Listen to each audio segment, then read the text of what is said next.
اگر زودتر شروع کرده بودم خب خیلی بهتر.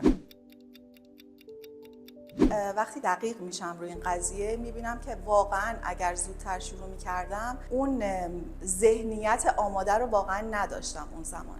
یعنی من یک مسیری رو به عنوان هدف متعالی انتخاب کرده بودم، دکترای تخصصی از دانشگاه تهران گرفتم. اون چیزی که تصورم بود، اون رشدی که دلم میخواست واقعا بهش نرسیدم و به خاطر همین حس میکنم اگر زودتر میومدم ممکن بود همیشه این توی ذهنم باشه که خیلی از مسیرهای دیگه میتونه بر من رشد بیشتری رو ایجاد کنه.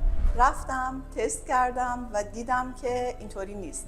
الان مطمئنم زمانی که ورود کردم به این حوزه زمان خوبی بود و من قطعاً الان با 100 خودم وارد این حوزه شدم و انشالله که رشد و پیشرفتم هم 100 باشه. ولی شاید یه مواقعی به این قضیه فکر میکنم